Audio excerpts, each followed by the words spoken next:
Alright guys, that is a wrap. The episode is done.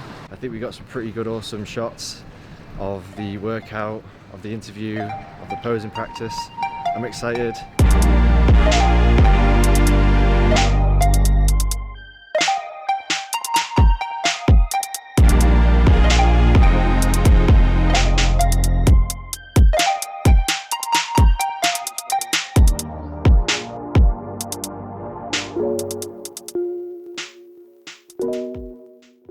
What's going good guys? Welcome back to my channel, and this is my 8 weeks and 7 weeks out vlog.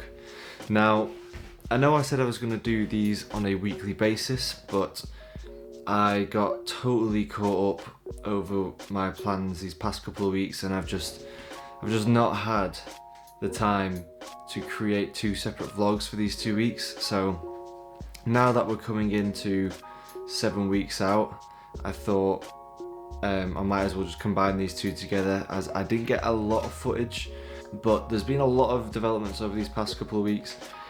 On the last vlog, I kind of finished it just before I went on a mini holiday to Wales over the bank holiday weekend here in the UK. That was a really good experience, really good time. I was able to stay exactly on point with my diet and my training plan.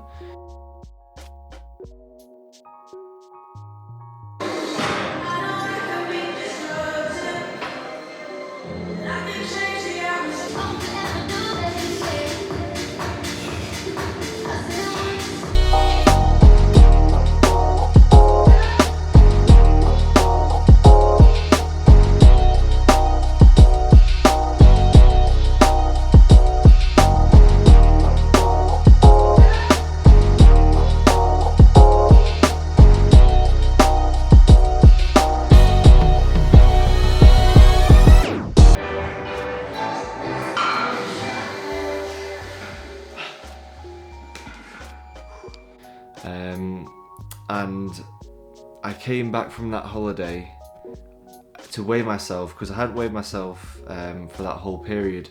When I came back, I weighed in at 192.2 pounds. Holy shit. So, pretty low, very, very low. I'm pretty sure I've recorded that. If I did, I'll probably put it in the vlog. But 192 pounds is very, very light for me at this stage with 7 weeks to go. I could tell that I had lost a lot of weight because I could see that I was much leaner. I just didn't realise the weight loss was that significant. So basically, on the check-in with my coach, he recognised that I lost weight too fast and he didn't want me to flatten out. So as I'd expected, he said, right, we need to carb up, we need to eat up. You should see them, oh my God. And we need to fill back out again, because that drop was larger than expected. You see, he mentions that it's a huge drop, and then gives me my refeed day, which was placed on a leg day. And it was 6 meals again, but the macros for that day were ridiculous. I'm talking around about 450 carb, 225 protein, and about 50 fat. To be honest, it was great. I needed it. My body really soaked up the calories. I will show you my posing practice the evening of the day of the refeed, and as you can see, I'm not as bloated as I expected to be. I am a little bit, but nowhere near as much as I thought I was going to be. So the refeed went perfectly, and then since then I've been totally back on plan. My weight shot up again, back up to 194.8 the next day, as expected, as my carbs fill out my muscle and drag in the water with it, and of course more food just in general in my system. So perfectly, went exactly how I wanted, and now I've normalized out at 194, just shy of that. So hopefully I'm going to stick at that weight for a little bit longer. I don't want it to drop again this soon. You might think, oh, why, you dropped down loads of weight, isn't that a good thing? And you'd say, well, yes, it would be a good thing if I was 3 weeks out and I needed to be losing weight quick, but I'm already pretty lean. I don't need to be dropping 4 pounds, 3 pounds in a week. So yeah, that's why I don't want to lose weight too quick, because last time I lost weight too quick on my last prep, I just kind of bottomed out, and 4 weeks to go I was just running out of gas. So we're not having that happen again this time. Hey, with it not up in here! Not up in here! Oh. And what I will also show you after this clip is, as you'll notice on my last video, my cream of rice recipe, I used MYOBAND, MYOBAND's whey protein, which is what I have been using for a while before that video, but it just made up part of my cream of rice recipe. Those guys got in touch and they wanted me to be a part of one of their episodes on the Myo Don't Quit series. Now this series is really cool. It just focuses in on an individual that is going on an interesting journey and that uses MYOBAND products, and it's just going over what drives them to do what they do and achieve the results that they want to achieve, and just in general trying to spark inspiration in other people who watch it, and maybe give some useful advice on how they can achieve their goals, whatever that may be, whether it's in fitness or not in fitness. So I had a really good time filming that with their videographer Connor yesterday. I will show you some clips afterwards of the kind of behind the scenes footage, and the episode for that Myo Don't Quit series is dropping on the 25th of September. I'll let you guys know when that goes live, because obviously I've seen the last episode, but I also know the clips that we got during that day of filming, and you know, with the quality of the camera, the lighting, and the scenes that have been captured, I just know it's going to be a quality episode, and I cannot wait to see it. I can't wait to see the final products. Alright.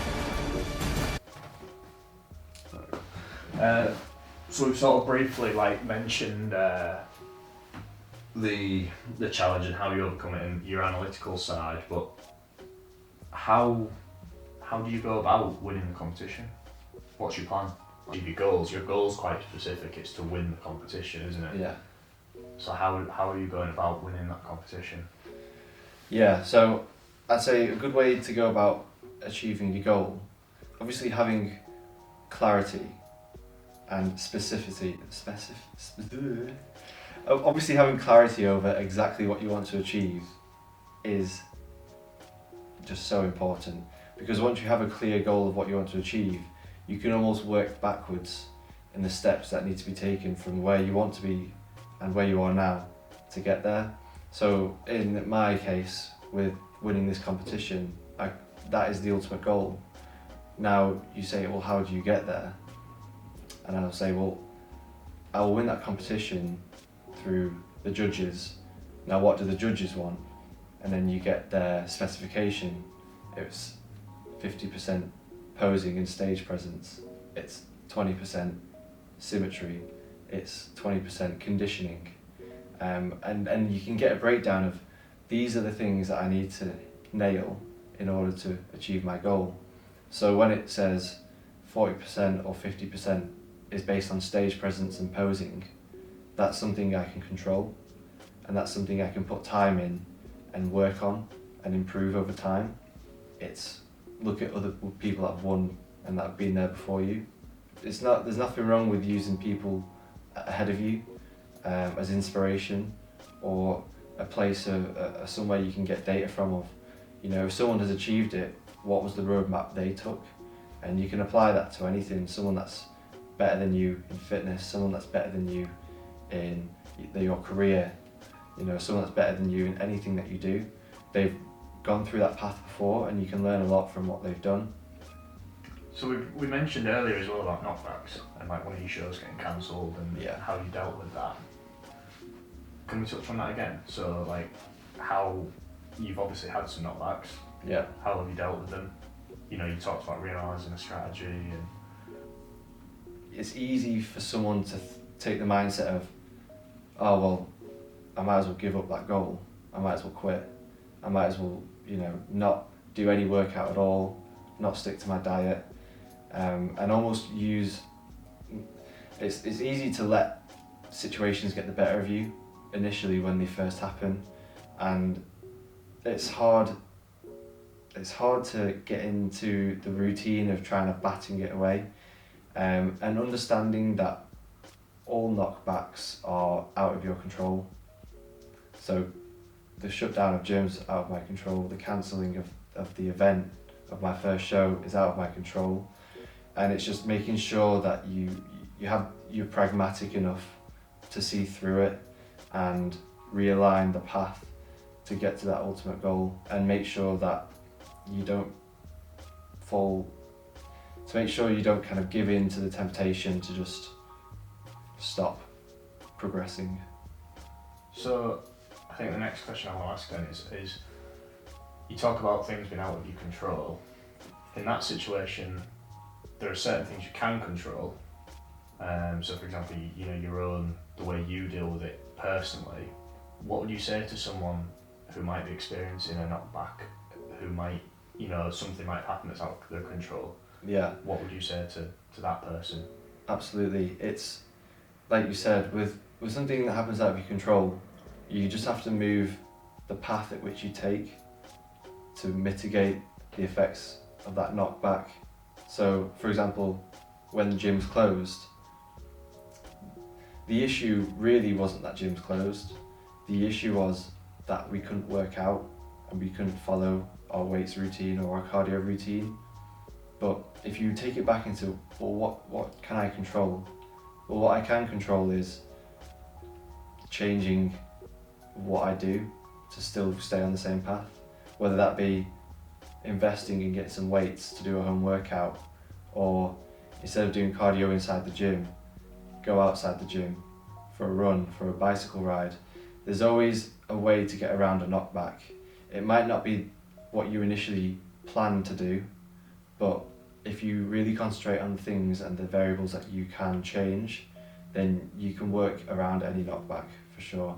All these little things, they try and get you to remain where you are, and it's going back to the whole point of what makes me do what I do, and that's to get better. And sometimes that means you've got to take some risks and you've got to do some new experiences, and to do that you really have to do it for yourself and not worry about what other people think. That's a wrap. That's a wrap. That's a wrap. We've got everything. Sweet. Hello. Right. 4 sets of 12.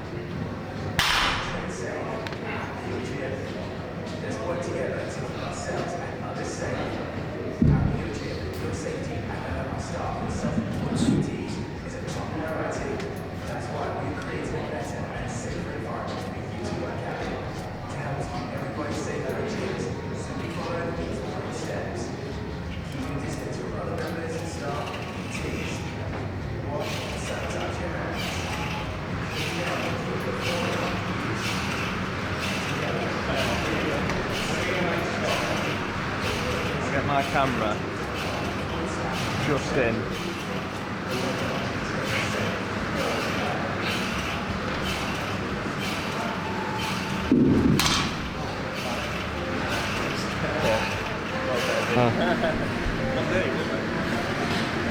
Right, getting towards the end of this workout now.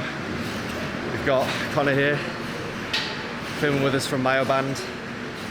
I'm gonna finish this off, do some quick cardio, and then I'll show you guys some posing practice and my posing routine for my upcoming competition. Love you! Liar! See you in that clip. Peace. On the road again. Alright guys, that is a wrap. The episode is done and it is going to go live on 25th. It's meant to be going live on the 25th of September, so I will be sure to let you guys know and link it down below when the episode goes live. I think we got some pretty good, awesome shots of the workout, of the interview, of the posing practice. I'm excited and to see what the editing turns out like. That's So, the key bit. that is the key bit. That's where it goes wrong. You know, we've got a talented editor, so I am feeling promising about the quality of this episode. I will show you some behind the scenes stuff in this episode, but I will link you the full episode later on when it comes out. I'll catch you guys back at the house. Peace. My cardio and diet hasn't really changed over these past 2 weeks. All I can say is that the cardio has been upped a little bit in terms of moving away from lifts and more to a HIIT style for longer periods. The absolute time hasn't increased, but say for example 10 minutes of my lifts has now turned into HIIT. The food has dropped a tiny bit.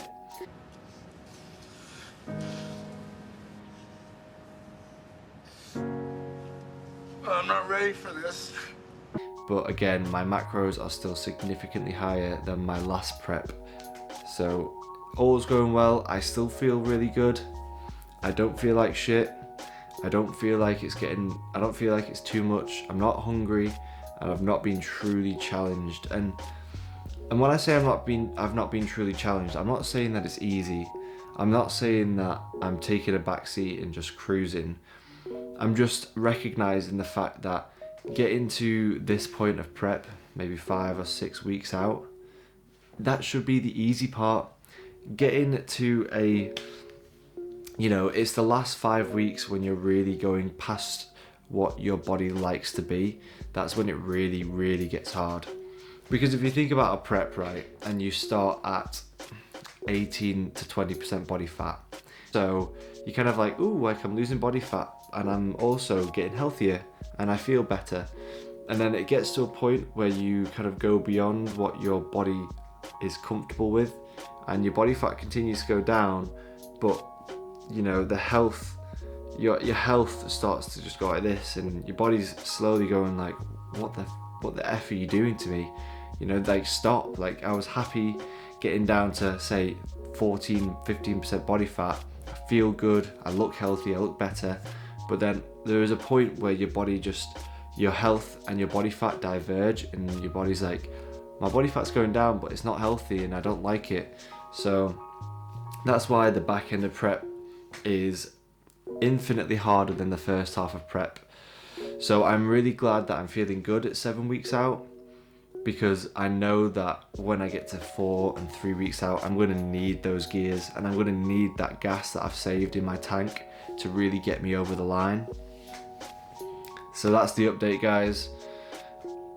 I've also basically confirmed my posing routine. So I've been practicing that on a regular basis. I will be taking you through every transition and every pose in my routine and explaining to you why I feel like it works for me and whether you could try it and see if it works for your posing routine. That's it, guys. It's probably not as long of an episode as the last ones. I've just been really, really busy, but what I can say is I will be having a bit more time off over the next 5 to 6 weeks, and therefore I can give you better quality vlogs and more information on my prep. If any of you guys are prepping for a show in 2020, please comment down below when it is, what show you're competing in. I'd love to know if any of you guys that are watching on a regular basis and keeping up with me are also competing yourself. If you found any of this video useful, please smash the like button and subscribe. It will be a massive help and I appreciate all the support I get on this channel. But that is the vlog, that is the update. The big conclusion is you can go on holiday and still keep a track of your macros just fine as long as you plan accordingly. I had a really sick day filming with MYOBAND, which I'll share the episode shortly. I'm still feeling good. We've got 7 weeks to go and I have a really good feeling that I'm going to win it. I've also forgot to mention to you guys, I'm not going to tell you what it is in this vlog. I'll probably be mentioning it in the second vlog when it's all confirmed, but I've got some exciting news with a specific federation in the UK. I'm going to be letting you guys know that in the next episode, but it's pretty cool and it's definitely going to impact my long-term competing career. So stay tuned. to find out that little cliffhanger. I'll catch you guys in the next one. Take it easy. Peace.